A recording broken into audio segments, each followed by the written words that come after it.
This is going to be a very special episode of Coast to Coast Pinball. I'm going to do something a little different tonight. We're going to have an interview. We're going to have a chat, an evening with, if you will. This is episode 38 of Coast to Coast Pinball. Let's go.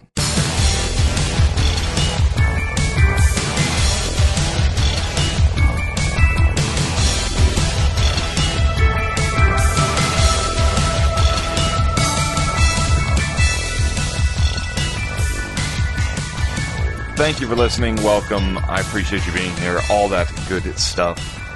My name is Nate Shivers. You're listening to Coast to Coast Pinball. This is episode 38. It is a podcast. It is a commentary. And I am a man out of quarters. It's October 30th, 2013. It is the night before Halloween. This episode is going to consist of an evening with Brendan Bailey, who is a new friend of mine. I'll go ahead and call him a friend. You're my friend, right? He's not here yet to answer that. We're going to talk to Brendan in just a minute. And that's going to be the whole episode. So I really hope you guys enjoy this. We're going to dive into a bunch of different topics. Excited to have Brendan on. And let's go. I would like to very much welcome Brendan Bailey to Coast Pinball tonight. How are you doing, Brendan? I'm doing great, Nate. Thank you so much for having me. So, Brendan, you popped up on my radar when I was going through the Expo rundown, the Pinball Expo 2013 rundown, and I was trying to do a little bit of research on everybody that I saw, and there were some really talented people obviously there, and I saw your name, Googled your name in pinball just to find out what you did and what you are, and I saw that you were the creator of the Junkyard Cats virtual pinball table and the virtual pinball platform, and I'm guessing that's sort of how you got into the Expo world, correct? That is correct. This was my second expo that I went to, and I sort of got inspired to get back into virtual pinball when I went to the expo in 2011.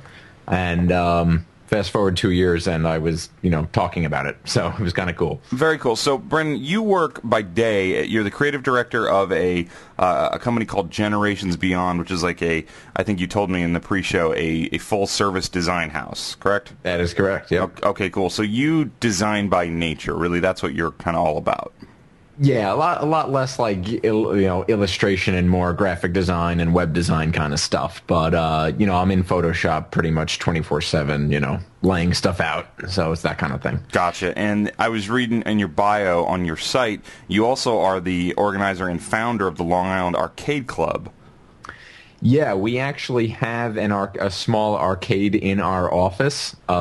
If you go to generationsbeyond.com, you can see some of the photo galleries of the pinball machines we have in the office, which is probably outdated already since we moved the games in and out. We have limited amount of space, but we actually have a little arcade right in the office, and we host a monthly event at our office, which we labeled the Long Island Arcade Club. So all the Long Island collectors of both upright video games and pinball machines and any coin-operated game really are welcome to come and just hang out. It's a free event every month that we do, and we just sort of have fun. And That's then awesome. And then other members have kind of stepped up and had events at their own private arcade game room. Like once they meet the other members and are comfortable having them over, we organize like private events through the meetup group for other collectors that want to share their games with other Long Island arcade guys. So it's become a pretty cool little group.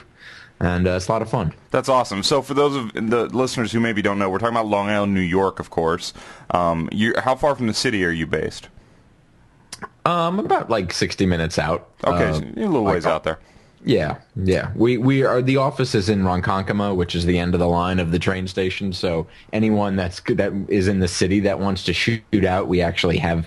I've picked up a few people. I remember Coy Morris and Chris Bucci came out for a couple of events, and I picked them up at the train station, which is a minute from the office. So we've even had some people from the city shoot out and come to the events. So it's cool. How long have you been running the Long Island Arcade Club? We are coming up on our 2-year anniversary, actually. So we've been having pretty steady events through every month for almost 2 years now. And like I said, it's a very loose group.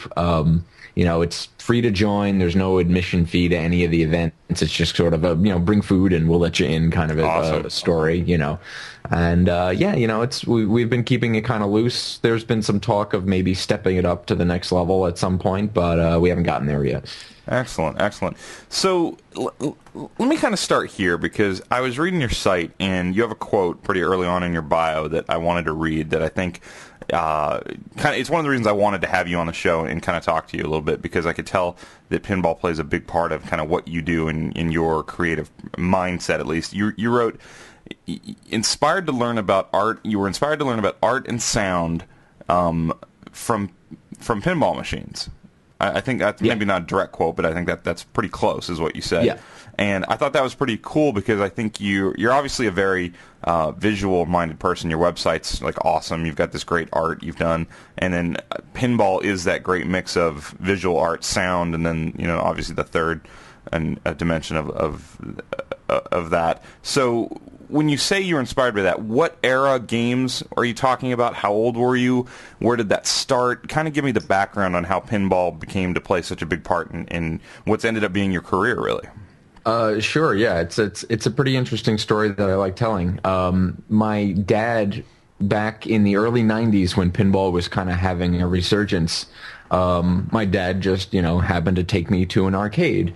And for whatever reason, I really can't, say, but for whatever reason, I just sort of gravitated towards the pinball machines. I was just sort of fascinated with seeing the ball kind of interact with all the stuff that was on the machines.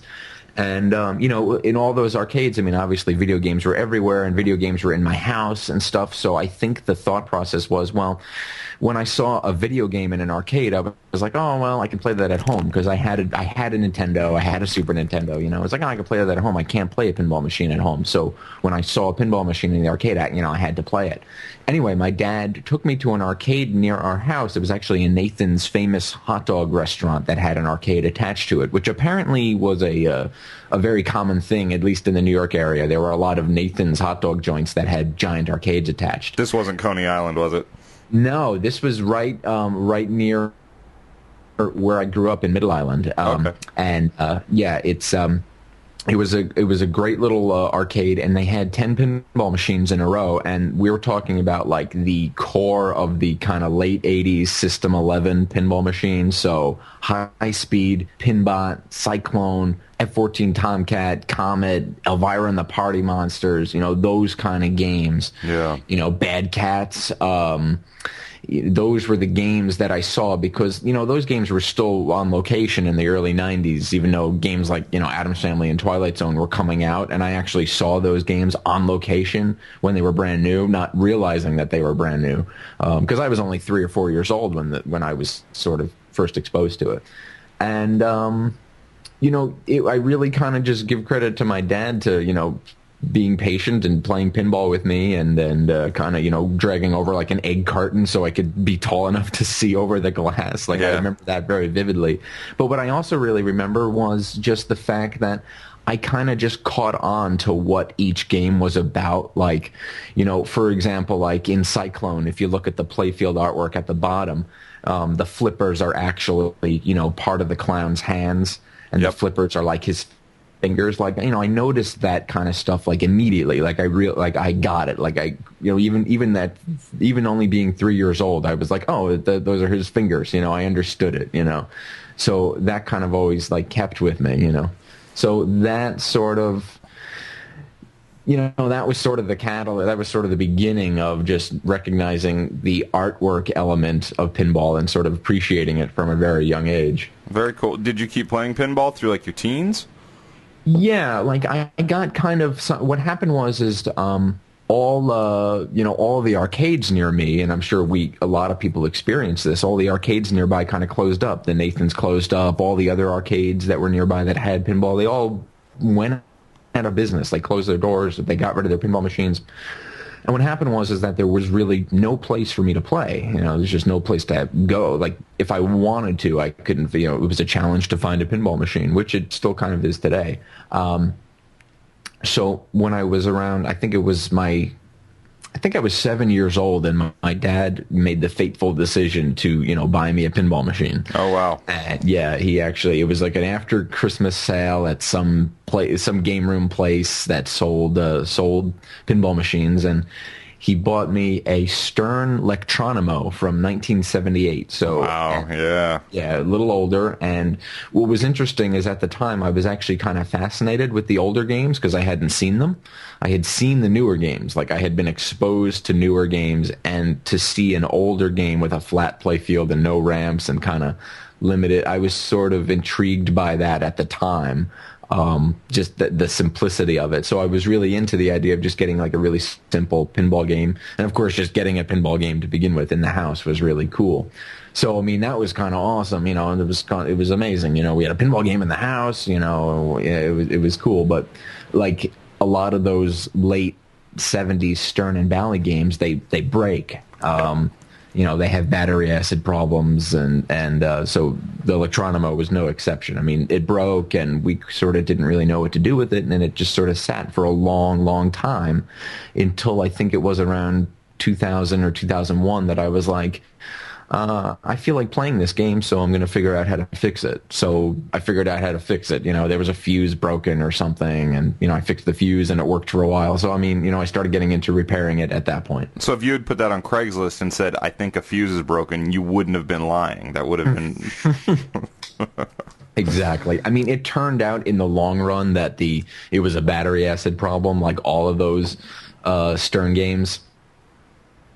And I think it wasn't too much longer after that they came out with the Ultimate MPU board replacement to fix that. And that was sort of the first major like repair that I did. I was like, all right, if I buy that board, I can kind of fix this. I can fix this game for good. So, we got the board in there and then installed it. And that was my first time like taking a circuit board out of a pinball machine. I was like, oh, this is crazy, and at that point when it finally booted up and stayed working and stopped blowing fuses, it was like, you get that kind of sense of accomplishment, like, oh, I can fix pinball machines now, even though you've only done one thing but you have the confidence to kind of try something else and, get into it. So that's how I got into, repairing them as well, was repairing the first game that was kind of, in my house. Do you still have it? Yes, that game will never ever leave. And and to be honest with you, Nate, I don't play it. I don't really play it that much because I did sort of get back into appreciating those late 80s System 11 games, but like that, I mean, I've had that Electronimo machine for, nearly 20 years. Now, so that game, if I'm thinking of the right game, that's like the weird Pegasus man horse thing. Yeah, on. It's like a 70s Babe, with a. It's kind of like it's like the happy version of Centaur. Exactly, and it has like a giant lightning bolt across the playfield. Yeah, I love the art on that. Actually, I really like that a lot. It's awesome. I mean, it's a great. It's colorful. It's it's a very 70s looking game. It's fun. Drop targets. It's a good little game for the era. But so, did you go out and seek other games at some point, or did your dad buy any more games? Did the collection build? What happened was, I finally realized, that I went through a little phase. What really got me back into it was actually and this will segue nicely into the digital pinball stuff. Was Microsoft had put out a game called Microsoft Pinball Arcade, which was a compilation of digital recreations of Gottlieb games from every decade from 1930 to now.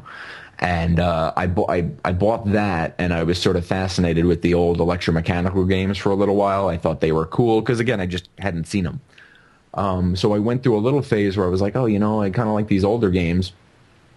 But then very quickly I realized, my heart really lies with those games that I played as a kid, and it was the System 11 games. And so Pinbot was kind of at the top of my list. I would say Pinbot is one of my favorite games simply because of the creativity and, my connection to playing it as a kid and everything. And so that was the game we finally got, and we got that game in the house. I think I saved up every penny I could and negotiated. This is still, I think I was only like 12 or 13, and I think I negotiated with my dad to split it with him if we could find one. I'd pay for half of it and he'd pay for the other half if we found one, and we did.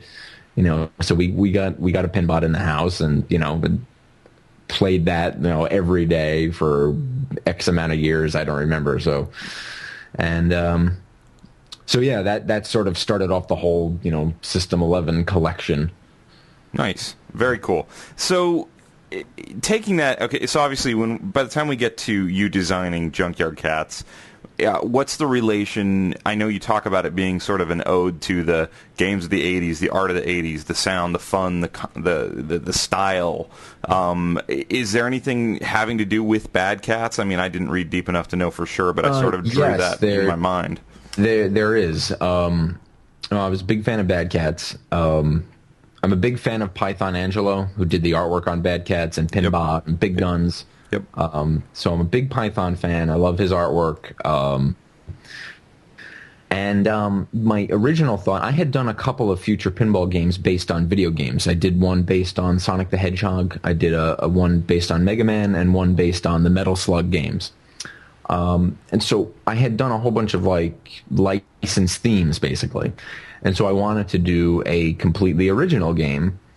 And I'm kicking around ideas in my head. And at first I was like, why don't I do a sequel to an existing Williams game or something that people could latch onto? They could recognize it as a sequel to a game. So I thought, it'd be cool to do a sequel to Bad Cats.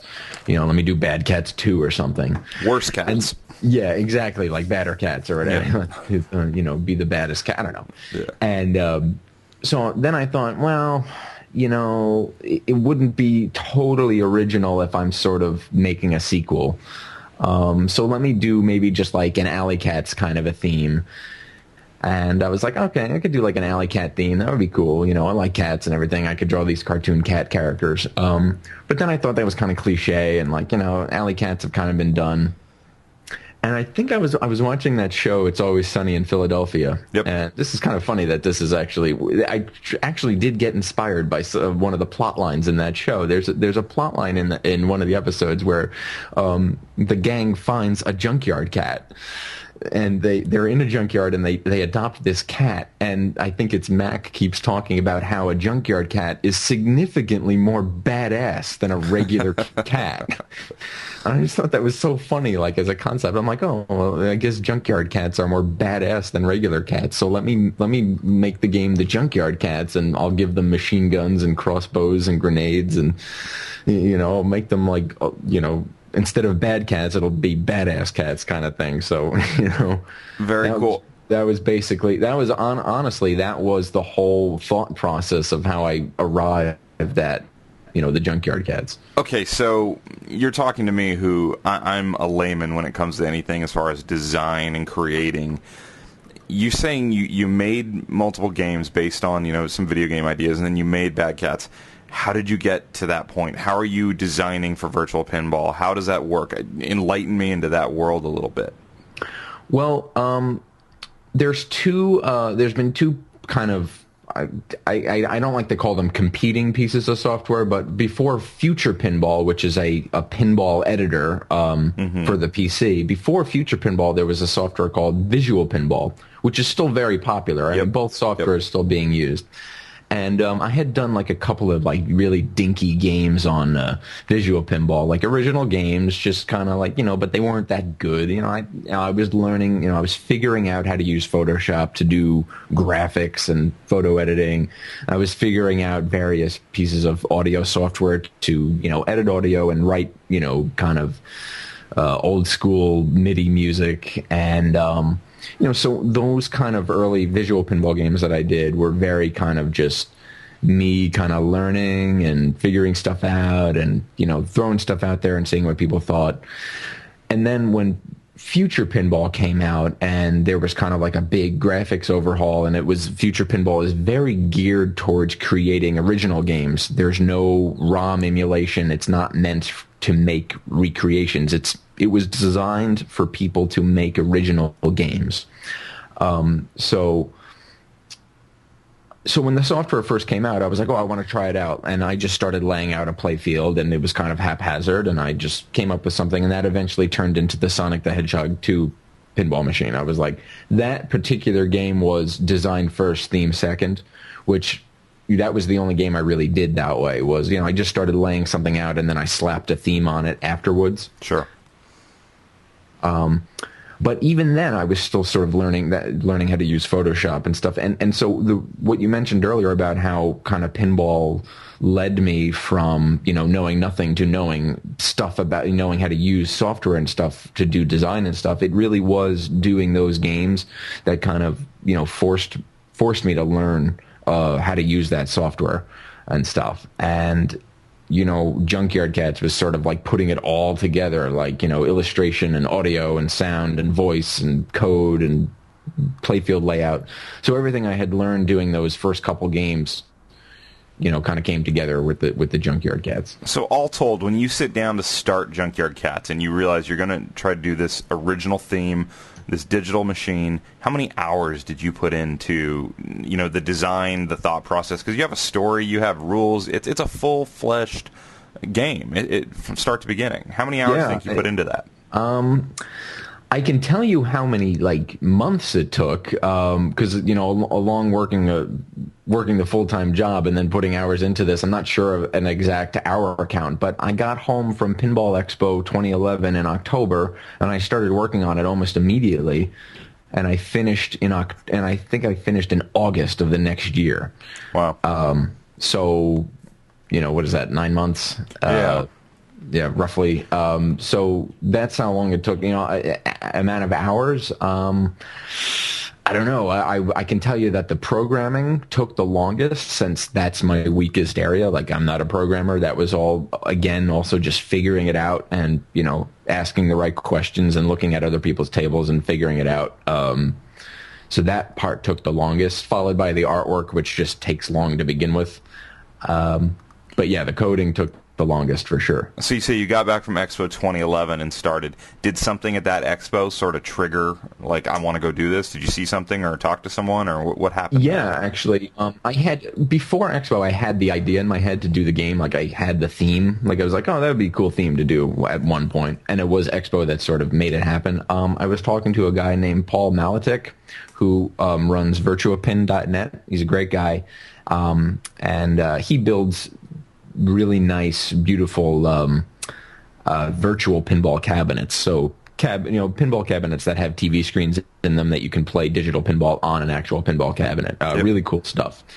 And he had his floor model on the, at the expo, and I played it, and I talked to him, and we fired up. I think we downloaded either the Metal Slug or Mega Man. We downloaded one of my games for Future Pinball, and I played it on the cabinet, and I was like, "Oh, this is awesome!" Yeah. And then while we were playing it, and this is a really cool story. While we were playing it, Dennis Nordman came over.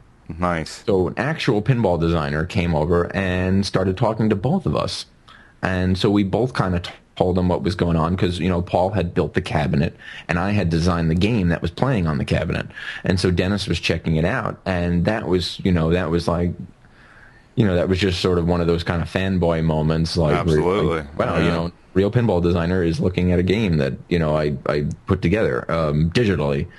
And, and Dennis is probably one of the nicest guys you could ever talk to.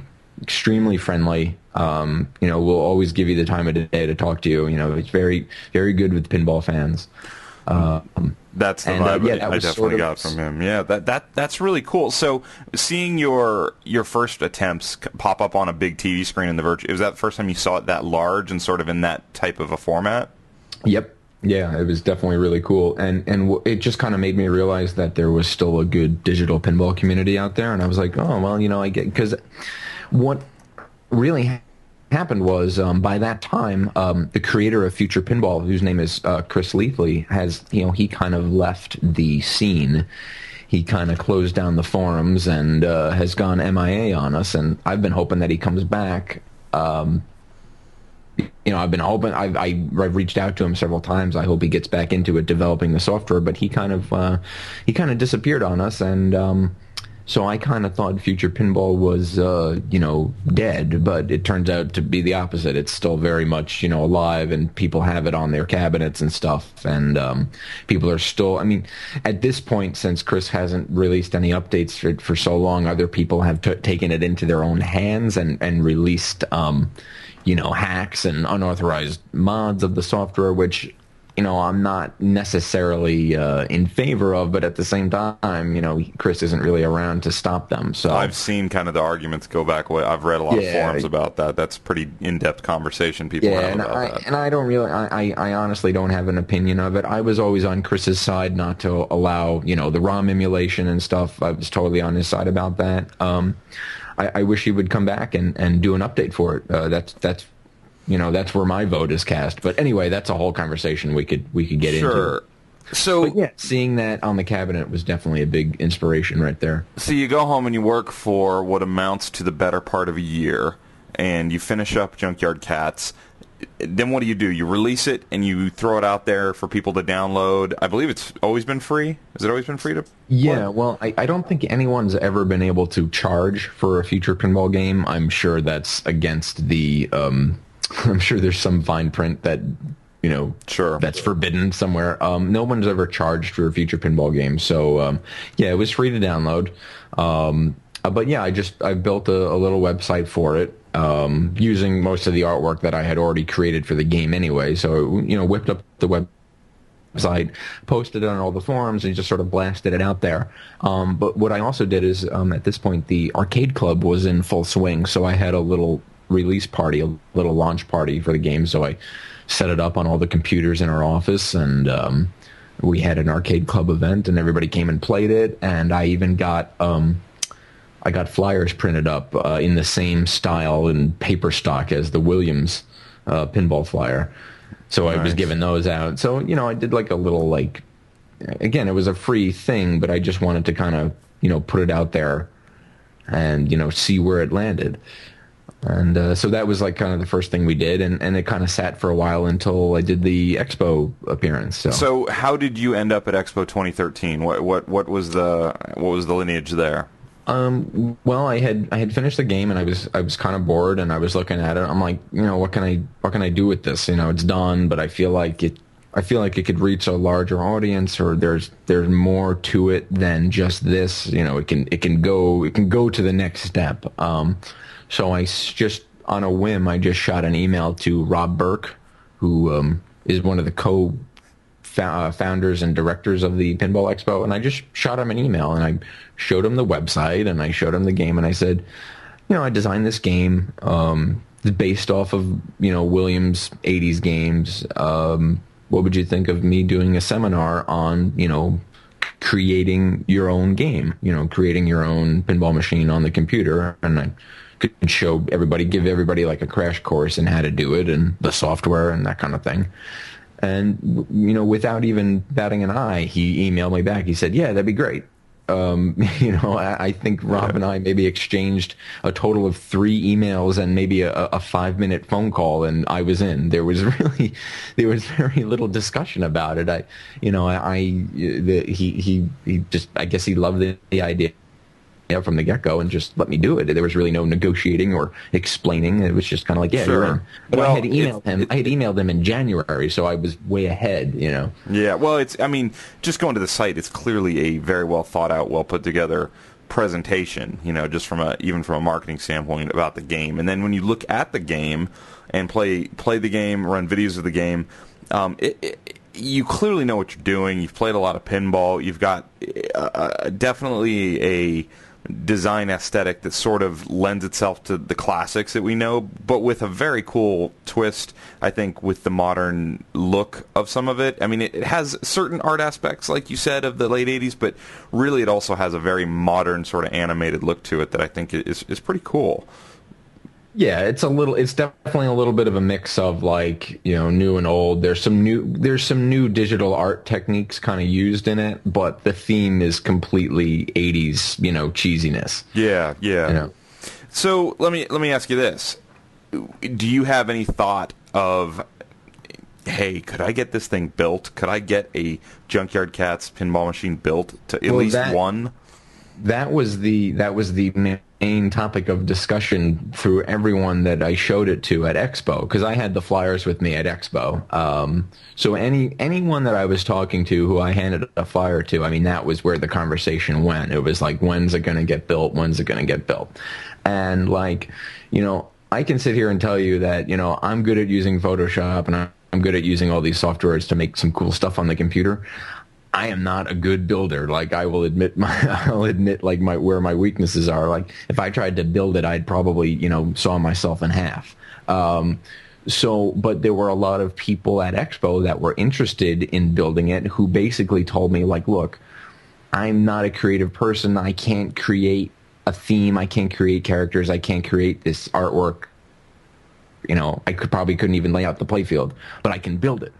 So, I made a lot of interesting connections with people who were interested in seeing it, go make the jump from digital to physical. I have, and some people were interested in, building one and be done with it, and some people were interested in manufacturing it. Sure. I know the guys at Skitby are doing their Predator machine and are doing sort of a limited edition release.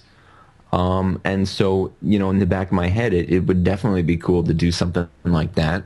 And the other aspect of this whole thing is that when I was designing the playfield, I mean, if you look at the playfield, it's not overly complicated. It's not an unbuildable design. It's all basic parts. There's no toys. It's all drop targets and ramps and rails and bumpers and lanes. It's standard pinball stuff. It's not cluttered to a point where you couldn't build it. It's a buildable design. It's a fairly simple design, to be honest. So that was in the back of my head. It was like, one day, Absolutely. Let me ask you this. How deep is your rule set? I haven't gotten a chance to go deep into this game. I mean, how far did you take the programming? Does this have modes and modes and modes, or where are we at? It's got a couple. I like to compare it to roller games. Okay. We have a roller games in our office that we play nonstop. And if you look at the back box on roller games and you look on the back box of Junkyard Cats, I kind of borrowed the kind of letter effect at the bottom. I think at the bottom of roller games, totally. It's got those Williams letters that you light up, and that follows over from game to game. Well, on Junkyard Cats, I sort of changed that to a mode called the blackout. Yeah. Which, when you advance, and this is a mode that kind of carries over from game to game until somebody gets it. And what happens is that all the lights go out on the playfield. Everything shuts off. The display goes out. All the lights turn out. Everything shuts off, except for the flippers, of course. And you get the ball back, and you have to figure out what to do without any help from the machine, and figure out how to turn the lights back on. It's sort of like a secret mode. And that's really the only mode in the game, and it's sort of a secret mode. The other features of the game are there's a 5-ball multi-ball and then a 2-ball quick multi-ball, and those are sort of the core objectives of the game, which is sort of the core objective of any System 11 game. So it doesn't have like a full-out, Addams Family complete the mansion kind of scheme, but it's about as robust as, say, something like Roller Games or Whirlwind, one of those late System 11 games. Yeah, very cool. So this has been designed for a while. Have you started any other games, or is it sort of like, I've done this is my current masterpiece, let's see where I can take it, or are you still working? I have a game that I have two ideas for games. I have one that I have the playfield laid out for, which I actually laid out before I did Junkyard Cats, and I just never finished, and I've teetered on going back to it. And then I have an idea for another game, which would be like a robot theme, similar to Junkyard Cats, where it's character driven, and I have ideas for different robots that would be on the playfield that you could collect and stuff, and so it's very in the early stages. But yeah, I have ideas for future games, and I have one playfield laid out that I might go back to. So yeah, there'll probably be more, but like I said, it's such a time consuming thing. I have to really kind of work up the courage to dive into it again and commit to it. Sure. So jumping into sort of Expo as an event, you go there, you're obviously a big pinball guy, you've been there before. What was it like this year? What would be your thoughts on the 2013 Expo? I thought it was great. Again, Expo is a different kind of pinball event than most of the other shows, in that you're not necessarily going there to see a tremendous number of games. You're going there to see the cool stuff that people are showing off. You're going there to see new products. You're going there to see prototype games that never got released. You're going there to meet designers and artists and, the industry guys. And the big thing this year was custom-made pinball machines. I think there were about 10 or 12 homemade games that people had made in their garage. It was really cool stuff. Did you get a chance to play like Wrath of Olympus? Yes, I got to play Wrath of Olympus, and I talked to Greg for a long time because, Greg is sort of... He was in the position that I'm in now, in that he designed the game on the computer first and then built it. Yep. So so I'm sort of like, in a position that he was in at one point. So we talked a lot, and he was very encouraging when I showed him the flyer. He was very encouraging. He liked the artwork. He liked the style. He liked everything that he saw. And it's just he kind of encouraged me to take it to the next step. But yeah, the Wrath of Olympus was without question, I thought it was one of the best games out of the custom games. There, it was probably the best one on the floor. It was just awesome. And again, completely original artwork. He kind of worked on it, solo for a while, and then brought in some help with the P-Rock stuff and the code, and, really made a great game. Definitely. Got to ask you what your thoughts are on Planetary Pinball with the big announcement of the Medieval Madness remake. What did that do for you in your mind, just thinking as an industry-wide type of thing? The other whole aspect is to it. I am a pinball collector, and I'm young and I don't have a lot of money. So collecting pinball has gotten kind of hard for me because the games have, the prices have just skyrocketed, and people, the price debates are going on and on and on. And my take on it is that they haven't skyrocketed thoroughly. And what I mean by that is that, there's certain aspects of the hobby like eBay and places and Pinside where the prices for stuff is really, really high.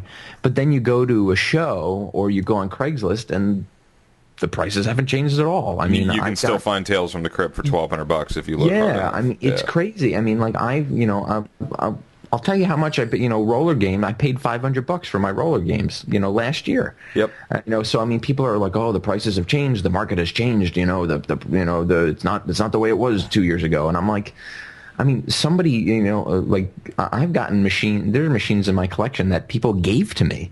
I've gotten freebies, and not just one.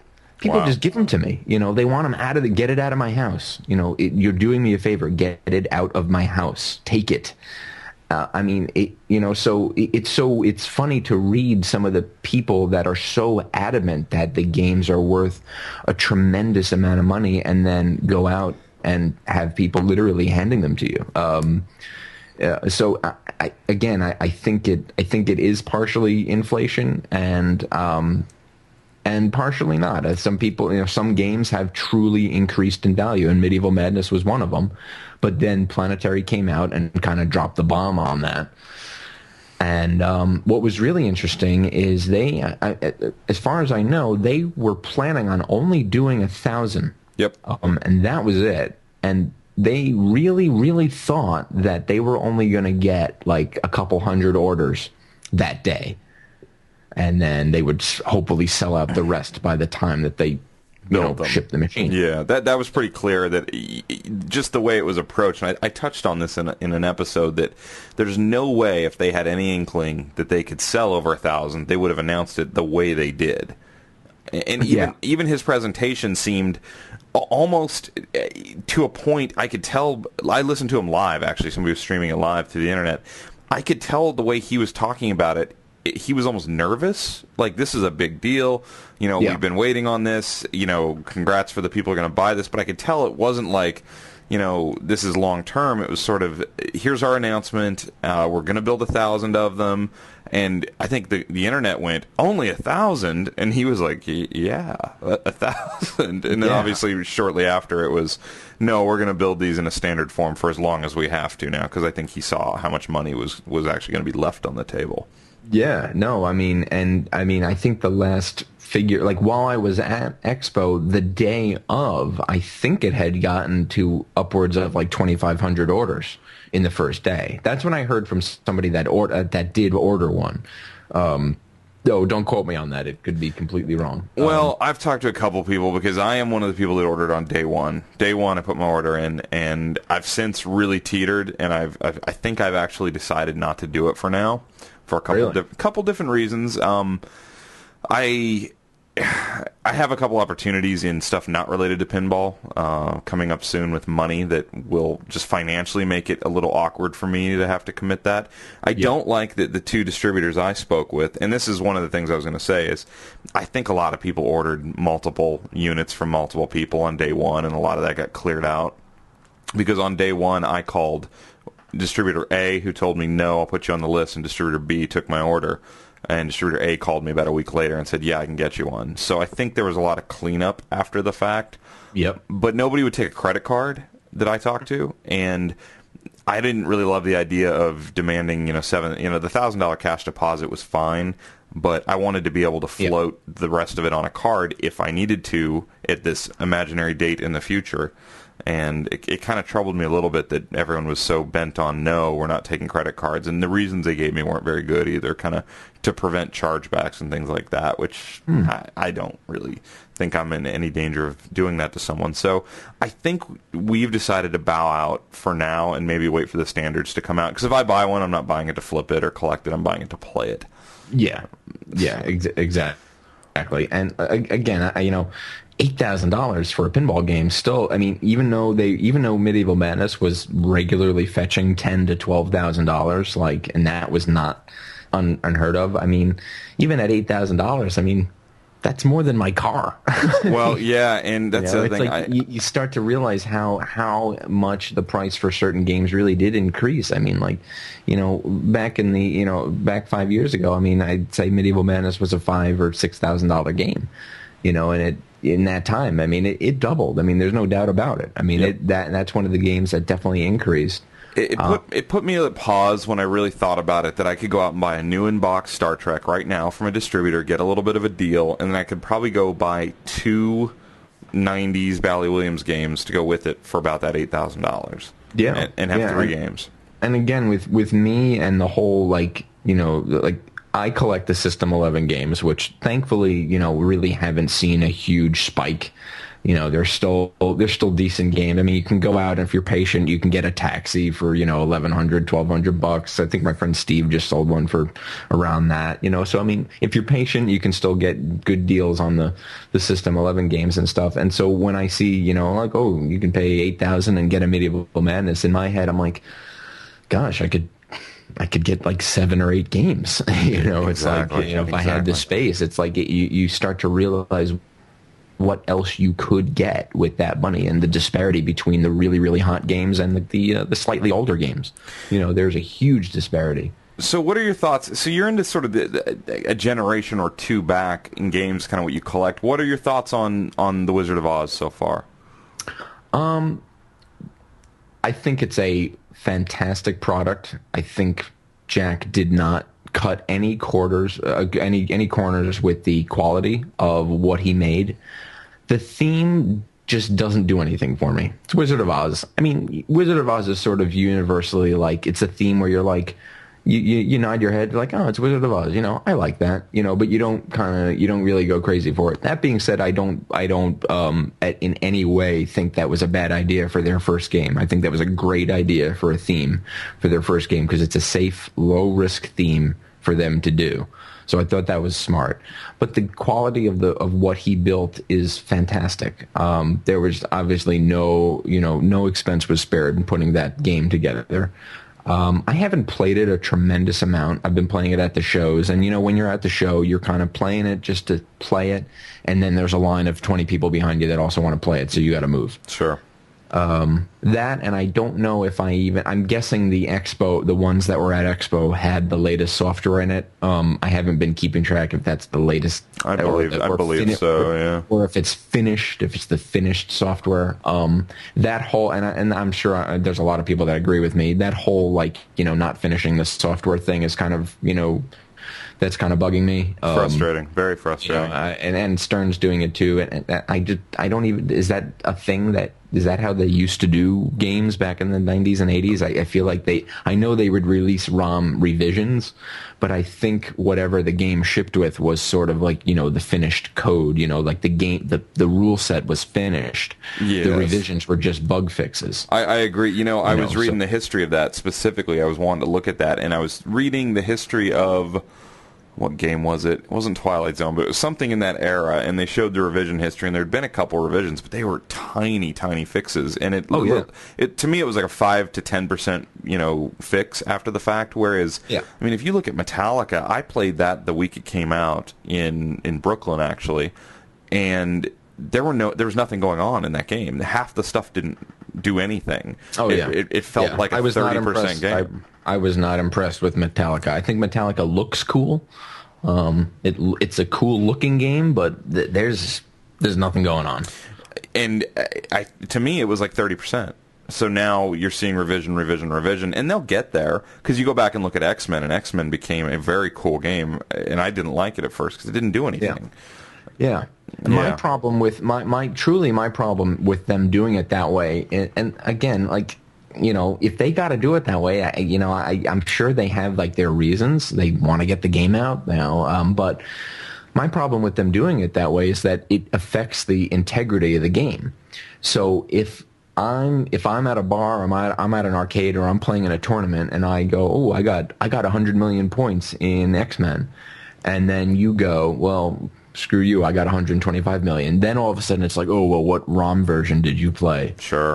It's like, well, wait a minute, we both played the same game. Well, I'm confused. And then it becomes this whole thing where it's like, okay, two people played the same game. How do you compare their score? How do you maintain the integrity of a score if people are playing slightly different versions of the same game? Because that slight difference can have a huge effect on the game. And that's my same problem with how Stern is doing the LE machines now, where one's a limited edition and it has different features than the standard edition.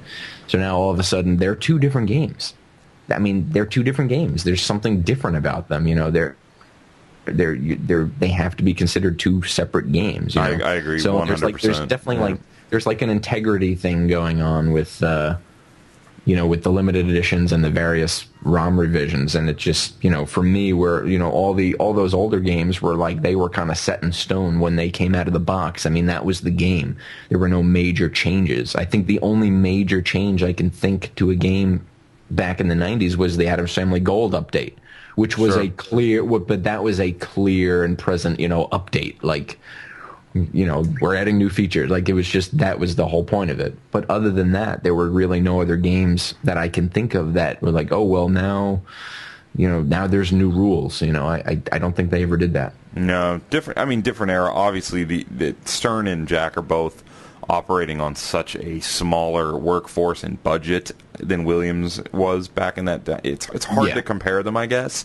Yeah. And I try not to get too down on them for some of this stuff, because at least we're getting 3 new games a year out of Stern right now, which is pretty amazing thinking about how slow it got. Yeah, well, here's what I usually say to people that are bashing Stern or saying stuff about, Stern doing licensed games. And, I'll be the first one to say that I would absolutely love to see more original themes.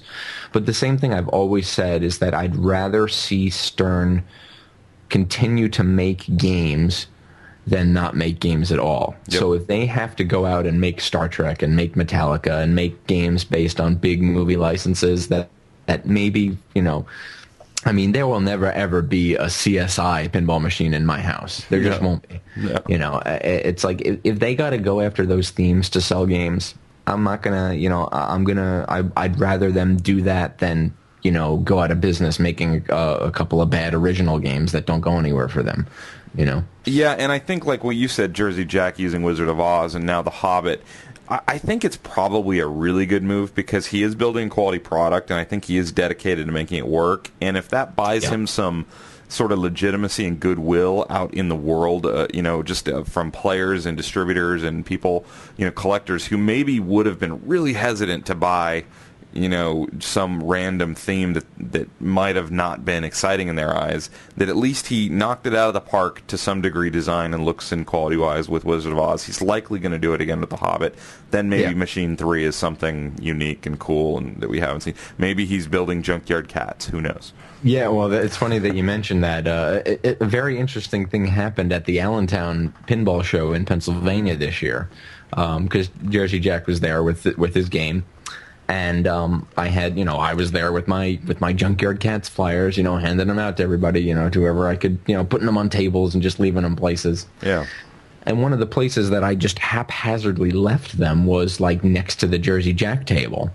So people were sort of walking around with the Junkyard Cat flyer in their hand, and they were like, is this the third game? Because there's rumor that the third game that Jersey Jack is going to do is going to be an original theme. Yep. So people were walking around with the flyer like, is this the next Jersey Jack pinball? Like, what is this? Nobody knew what it was. That's some good guerrilla marketing. I like it. And something I did on the flyer to sort of throw people off, I actually put the cabinet dimensions on the flyer, like the height and width and weight of everything. It's like, that's great. Even though it doesn't exist, it's got all the dimensions on it. Since it would be the same cabinet as, Whirlwind or Roller Games. That's very cool. Well, Brendan, we are going to wrap it up. I have a strict rule of not going over an hour, which I'll break eventually. But I really appreciate you coming on the show. It was great talking to you, and we should do it again and just chat the news from time to time. Yeah, no, I can go on about pinball forever. I love it. That's awesome. As I'm sure you can, and most of your listeners probably can. I mean, there's an endless amount of content to talk about. There is, for sure. So I'll be out in New York soon, and we need to get together and play some pinball. Maybe go see Modern Pinball in Manhattan. Have you heard about that? I think I haven't been there. Friend of mine messaged. I'm friends with a great guy named Nick Lombardo. He runs Arcade Hunters, arcade-hunters.com. Yeah. I'm probably getting the website address wrong, but he has an amazing YouTube channel of arcade walkthroughs, and he's based on the island. And so check out his videos on YouTube. He does some great stuff. He walks through the arcades and stuff and finds all the pinball games in the tri-state area. It's really cool stuff. But he told me about it. I haven't seen any pictures of it yet, though. Yeah, it's cool. It's Steve Epstein. It's somebody who was there before and is now back again with a really nice, clean, very modern pinball arcade. That the games are for sale, and I think the credit that you put into the games to play them can then apply towards a purchase down the road. So he's got some kind of cool ideas. Wow. Cool. Well, let's wrap this up. I really appreciate the time, and we'll talk again real soon. All right, Nate. Thank you so much for having me. Thanks, man.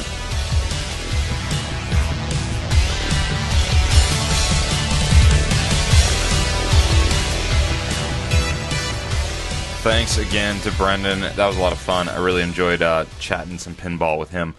All the music you hear on tonight's episode is actually original music by Brendan Bailey for his Junkyard Cats virtual pinball, which you can go to junkyardcats.net to check out the game and download that. And Brendan's personal website is brendanbailey.net, BRENDANBAILEY.net.